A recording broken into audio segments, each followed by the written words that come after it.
Technology के माध्यम से जुड़े उत्तर प्रदेश के मुख्यमंत्री योगी आदित्यनाथ जी, गवर्नर आनंदीबेन, दिल्ली की मुख्यमंत्री रेखा गुप्ता जी, मंच पर उपस्थित प्रदेश भाजपा अध्यक्ष महेंद्र भट्ट जी, पूर्व राज्यपाल भगत सिंह कोश्यारी जी, पूर्व मुख्यमंत्री भाई रमेश पोखरियाल, विजय बहुगुणा जी, तीरथ सिंह रावत जी, त्रिवेंद्र सिंह रावत जी, उत्तराखंड सरकार के सभी मंत्रीगण, सांसद और विधायकगण और विशाल संख्या में पधारे मेरे प्यारे भाइयों बहनों, देवभूमि उत्तराखंड की इस पावन धरती पर आप सभी को मेरा प्रणाम। बहुत बड़ी संख्या में आए हुए पूज्य संतगण को भी प्रणाम। उत्तराखंड का प्यारा भूलों, भाईबंधों, बावड़ी, भूलियों, शाना बुजुर्गों, आप सबूते नमस्कार।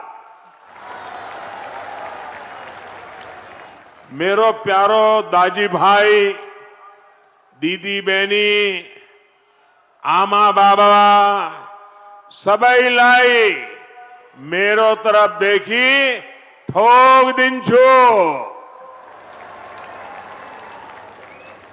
इस कार्यक्रम से टेक्नोलॉजी के जरिए भी दिल्ली, यूपी से अनेक लोग जुड़े हैं।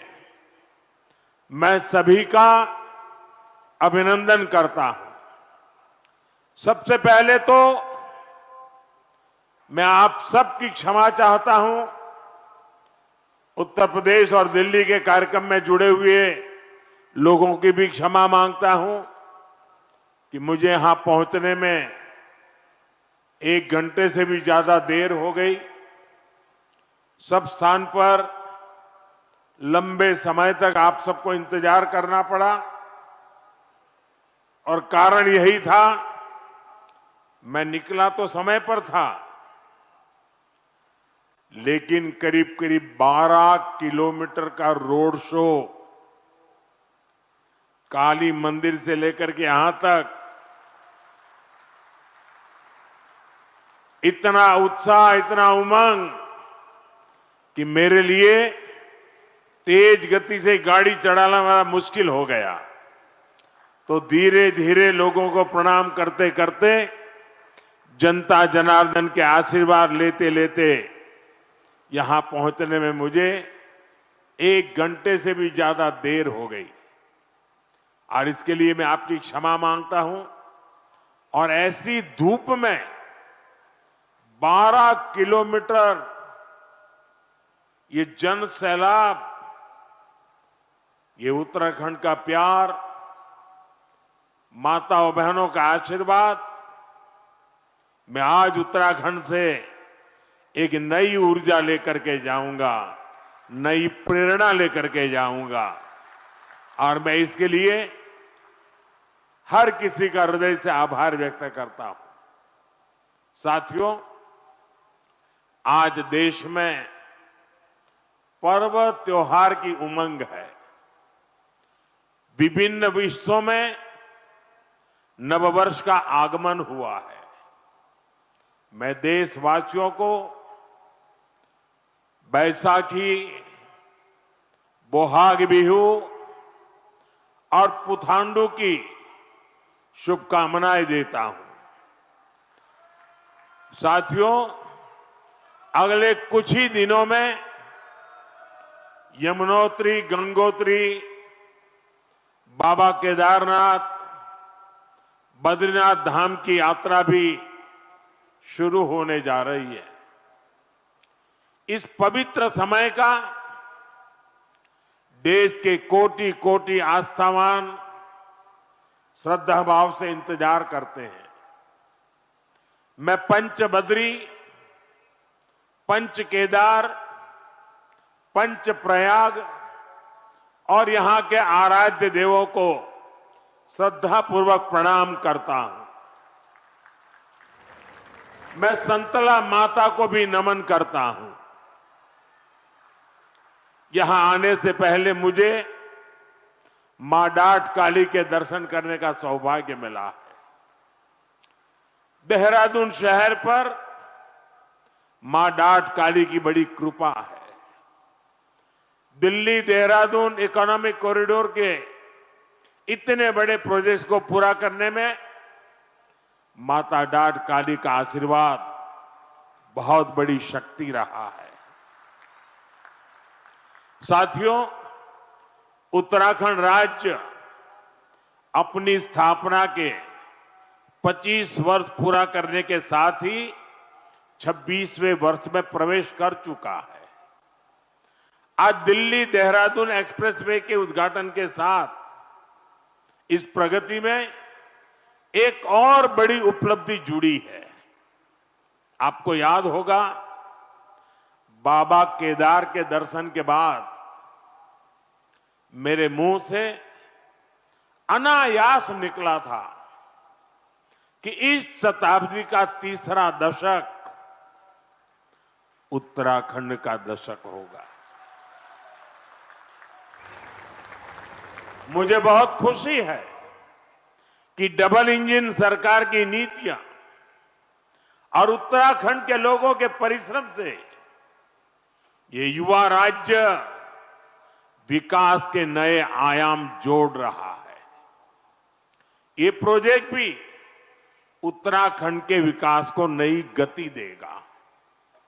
इस एक्सप्रेसवे का बहुत बड़ा हिस्सा यूपी से होकर गुजरता है। इससे गाजियाबाद, बागपत, बड़ौद, शामली और सहारनपुर जैसे अनेक शहरों को भी बहुत फायदा होगा। टूरिज्म के लिहाज से यह प्रोजेक्ट बहुत अहम है। मैं पूरे देश को इस प्रोजेक्ट की बहुत बहुत बधाई देता हूं।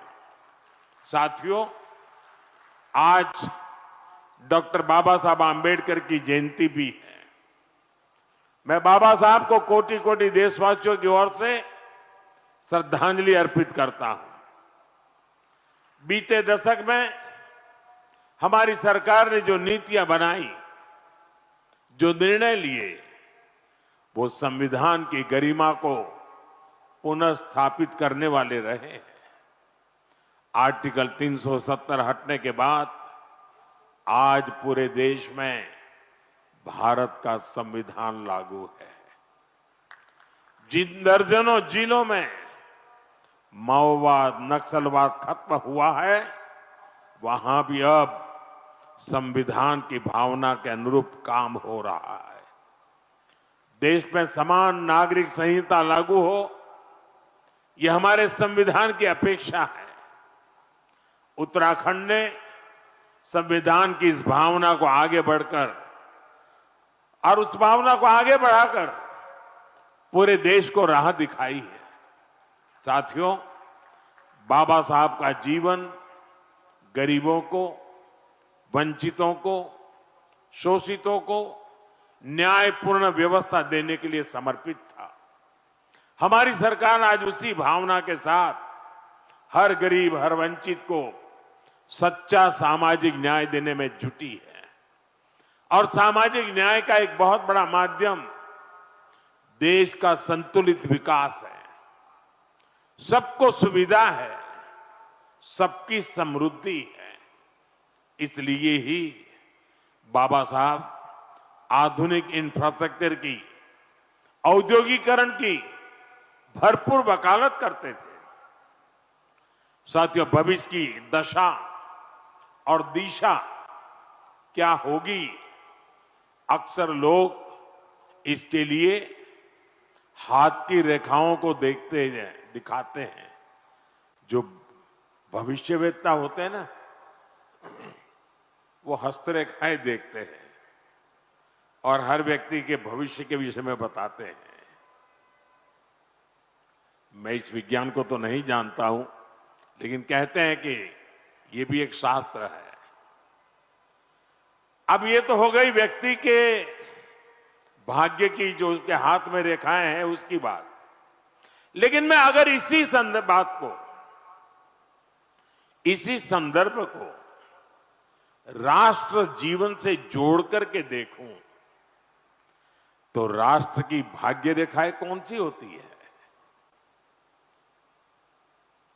राष्ट्र की भाग्य रेखाएं ये हमारी सड़कें होती हैं, हमारे हाईवे होते हैं, हमारे एक्सप्रेस वे होते हैं, एयरवे, रेलवे, वाटरवे, ये हमारे राष्ट्र की भाग्य रेखाएं होती है। और बीते एक दशक से हमारा देश विकसित भारत बनाने के लिए विकास की ऐसी ही भाग्य रेखाओं के निर्माण में जुटा हुआ है। ये विकास की भाग्य रेखाएं सिर्फ आज की सुविधाएं नहीं है, ये आने वाली पीढ़ियों की समृद्धि की गारंटी है। और ये मोदी की भी गारंटी है। बीते दशक से हमारी सरकार राष्ट्र के इन विकास रेखाओं पर अभूतपूर्व निवेश कर रही है। मैं आपको एक आंकड़ा देता हूं। अभी नितिन जी ने बहुत सारे आंकड़े सिर्फ उत्तराखंड से संबंधित बताए आपको। देखिए, साल 2014 तक ऐसे इंफ्रास्ट्रक्चर के लिए साल में पूरे देश में 2 लाख करोड़ रुपए भी खर्च नहीं होते थे। ये मैं पूरे हिंदुस्तान की बात बताता हूं। 2 लाख करोड़ भी नहीं होते थे। आज ये 6 गुना अधिक 12 लाख करोड़ रुपए से भी ज्यादा हो चुका है। यहां उत्तराखंड में ही 2.25 लाख करोड़ रुपए से अधिक के इंफ्रास्ट्रक्चर प्रोजेक्ट पर काम जारी है। 2014 के पहले पूरे देश के लिए 2 लाख करोड़, आज अकेले उत्तराखंड के लिए 2.25 लाख करोड़ रुपया। कभी उत्तराखंड के गांव में सड़क के इंतजार में पीढ़ियां बदल जाती थी। आज डबल इंजन सरकार के प्रयासों से अब सड़क गांव तक पहुंच रही है। जो गांव पहले वीरान पड़ गए थे, वो फिर से जीवंत हो रहे हैं। 4 धाम महामार्ग परियोजना हो, रेल परियोजनाओं का विस्तार हो, केदारनाथ और हेमकुंड साहिब रोपवे हो, विकास की ये रेखाएं इस क्षेत्र के कोने कोने में जीवन की भी भाग्य रेखाएं बन रही है। साथियों, 21वीं सदी का भारत आज जिस स्पीड और जिस स्केल पर काम कर रहा है, उसकी पूरी दुनिया चर्चा कर रही है। मैं आपको उत्तराखंड, पश्चिमी यूपी और दिल्ली का ही उदाहरण देता हूं। कुछ सप्ताह पहले ही दिल्ली मेट्रो का विस्तार हुआ, मेरठ में मेट्रो सेवा की शुरुआत हुई, दिल्ली मेरठ नमो भारत रेल रेस को समर्पित की गई, नोएडा इंटरनेशनल एयरपोर्ट की शुरुआत हुई, हवाई जहाजों के लिए एमआरओ फैसिलिटी पर काम शुरू हुआ और आज देहरादून दिल्ली एक्सप्रेसवे शुरू हो रहा है। साथियों, इतने छोटे से रीजन में ये सब इतने कम समय में हो रहा है। कल्पना कीजिए, देश में कितने बड़े पैमाने पर इंफ्रास्ट्रक्चर बन रहा है। और इसलिए मैं कहता हूं, 21वीं सदी का भारत आधुनिक इंफ्रास्ट्रक्चर के जिस नए युग में प्रवेश कर रहा है, वो अभूतपूर्व है, अकल्पनीय है। साथियों, आज भारत के अलग अलग हिस्सों को जोड़ने वाले अनेक इकोनॉमिक कॉरिडोर्स, उस पर काम चल रहा है। जैसे Delhi Mumbai industrial corridor, Bengaluru Mumbai industrial corridor, east coast economic corridor, Amritsar Kolkata industrial corridor, ऐसे बहुत से इकोनॉमिक कॉरिडोर देश में बनाए जा रहे हैं। ये इकोनॉमिक कॉरिडोर प्रगति के नए द्वार है, गेटवे हैं, डोर है, और इनसे उम्मीदों की डोर भी जुड़ी हुई है। ये इकोनॉमिक कॉरिडोर सड़क के अलावा नए नए व्यापार कारोबार का मार्ग बनाते हैं। फैक्ट्रियों के लिए, गोदामों के लिए पूरा नेटवर्क, उसका आधार तैयार करते हैं। साथियों, देहरादून दिल्ली इकोनॉमिक कॉरिडोर से भी इस पूरे क्षेत्र का कायाकल्प होने जा रहा है। पहला फायदा तो यह है कि इससे समय बचेगा, आना जाना सस्ता और तेज होगा, लोगों का पेट्रोल डीजल कम खर्च होगा, किराया भाड़ा कम होगा, और दूसरा बड़ा फायदा रोजगार का होगा। अब इसके निर्माण में 12,000 करोड़ रुपए खर्च हुए तो हजारों श्रमिकों को काम मिला है। साथ ही जो इंजीनियर है, अन्य स्किल्ड वर्कफोर्स है, ट्रांसपोर्ट है, उससे जुड़े साथी हैं, उनको भी बहुत बड़ी मात्रा में काम मिला है। किसानों और पशुपालकों की उपज भी अब तेज गति से बड़ी मंडियां और बड़े बाजारों तक पहुंचेगी। साथियों, इस शानदार एक्सप्रेसवे से उत्तराखंड के टूरिज्म को बहुत ही बड़ा फायदा देगा। देहरादून, हरिद्वार, ऋषिकेश, मसूरी और 4 धाम यात्रा के लिए ये सबसे प्रमुख मार्ग बनेगा। और हम सभी जानते हैं, जब टूरिज्म का विकास होता है तो हर कोई कुछ न कुछ कमाता है। होटल हो, ढाबे वाले हो, टैक्सी हो, ऑटो हो, होम स्टे हो, सबको इसका फायदा होता है। साथियों, मुझे खुशी है कि आज Uttarakhand winter tourism, winter sports और मेड इन इंडिया शादी के लिए बहुत बेहतरीन डेस्टिनेशन बनता जा रहा है। साथियों, उत्तराखंड की अर्थव्यवस्था के लिए बारहमासी पर्यटन बहुत जरूरी है, और इसलिए मेरा सर्दियों में होने वाली धार्मिक यात्राओं को लेकर बहुत आग्रह रहा है। और मुझे खुशी है कि हर साल इन यात्राओं में लोगों की संख्या बढ़ रही है। आपको याद होगा, मैं 2023 में आदि कैलाश और ओम पर्वत की यात्रा पर गया था। पहले बहुत जाता था, बीच में बिल्कुल जा नहीं पाया, कई वर्षों के बाद मैं गया। और मुझे मुख्यमंत्री जी बता रहे थे, गवर्नर साहब बीच में आए, वो भी बता रहे थे कि 2023 में मैं वहां गया और उसके बाद बहुत बड़ी संख्या में श्रद्धालु वहां जा रहे हैं।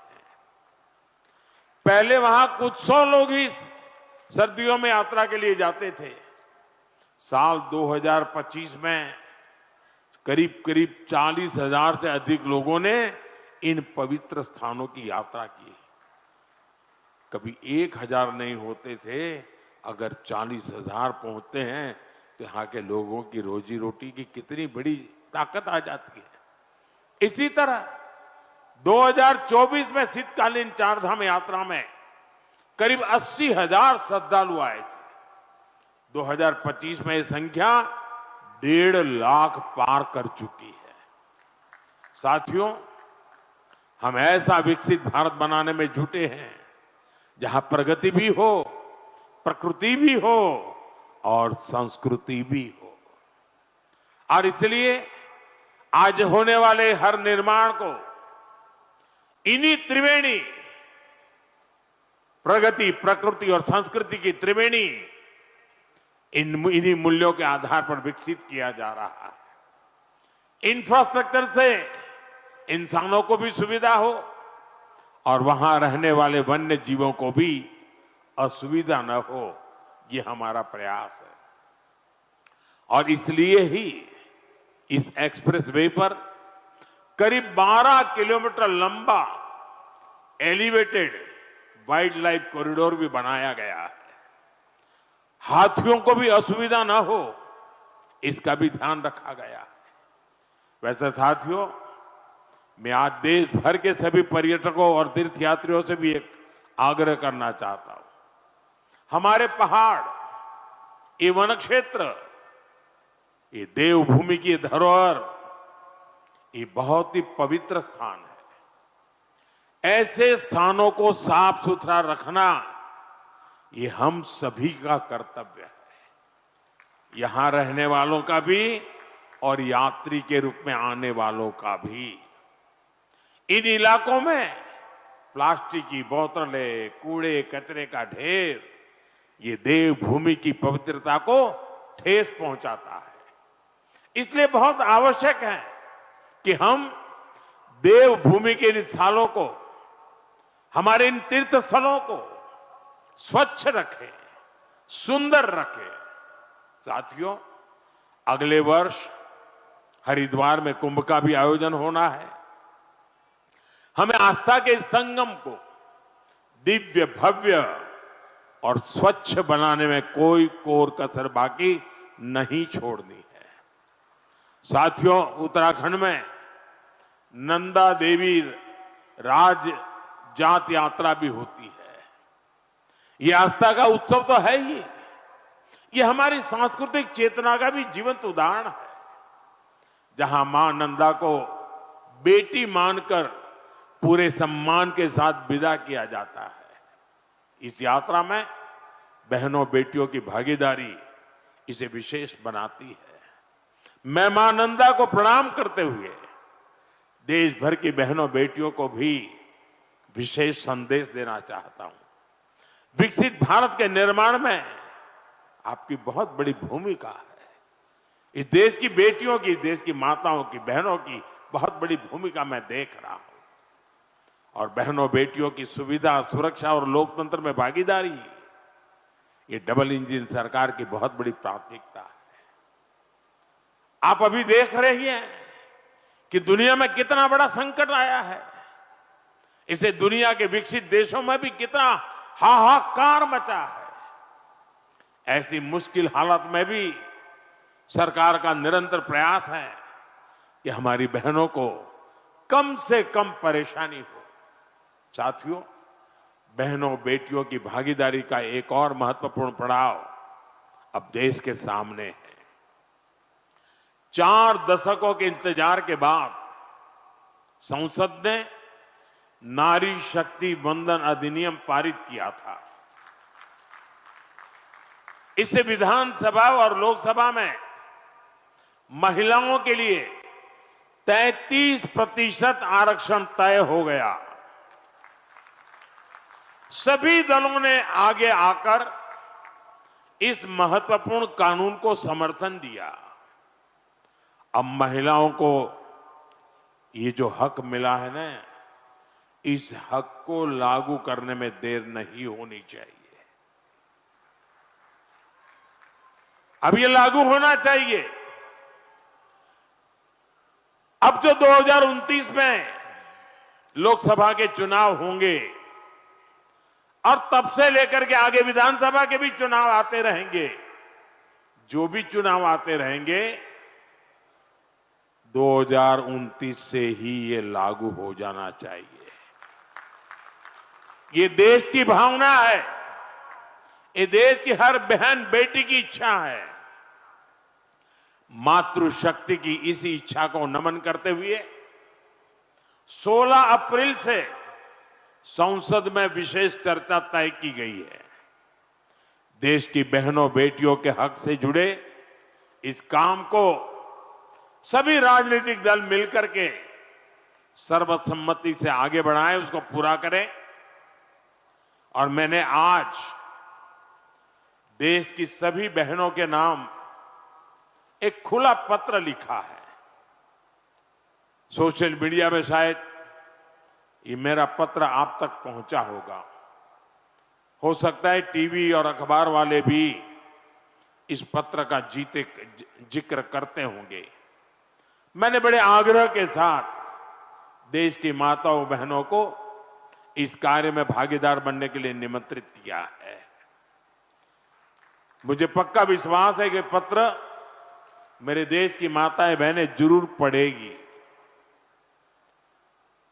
एक एक शब्द पर मनन करेगी और इतना बड़ा पवित्र कार्य करने के लिए 16, 17, 18 को संसद में आने वाले सभी सांसदों को उनके आशीर्वाद भी मिलेंगे। मैं आज देवभूमि से देश के सभी दलों से फिर अपील करूंगा कि नारी शक्ति वंदन अधिनियम में संशोधन का जरूर समर्थन करें।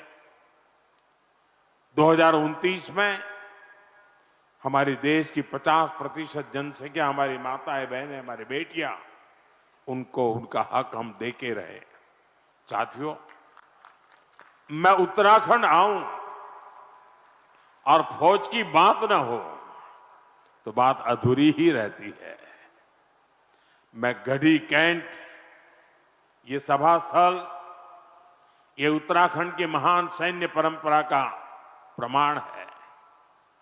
यहां पास ही देश की रक्षा सुरक्षा से जुड़े कई संस्थान हैं। 1962 की लड़ाई में शहीद जसवंत सिंह जी रावत जी के शौर्य को देश कभी भुला नहीं सकता। साथियों, सेना के सामर्थ्य को सशक्त करना हो या हमारे सैनिक परिवारों की सुविधा और सम्मान हो, हमारी सरकार इसके लिए निरंतर प्रयासरत है। वन रैंक वन पेंशन के माध्यम से हमारी सरकार ने अब तक करीब 1.25 लाख करोड़ रुपए पूर्व फौजियों को उनके खाते में जमा कर दिए हैं। उत्तराखंड के भी हजारों परिवारों को इसका लाभ मिला है। इसके अलावा इस वर्ष पूर्व फौजियों के लिए हेल्थ स्कीम का बजट भी 36% बढ़ाया गया है। 70 वर्ष और इससे अधिक के एक्स सर्विसमैन के लिए दवाइयों की डोर स्टेप होम डिलीवरी भी शुरू की गई है। पूर्व फौजियों के बच्चों की एजुकेशन ग्रांट भी डबल की गई है और बेटियों के विवाह के लिए जो सहायता मिलती है उसको भी 50,000 से बढ़ाकर 1 लाख रुपए किया गया है।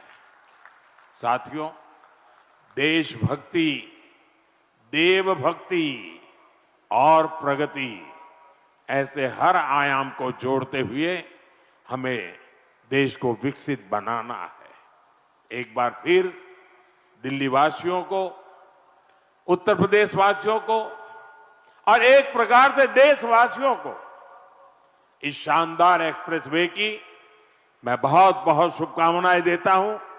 मेरे साथ बोलिए, भारत माता की, भारत माता की, वंदे वंदे वंदे वंदे वंदे वंदे वंदे। बहुत बहुत धन्यवाद।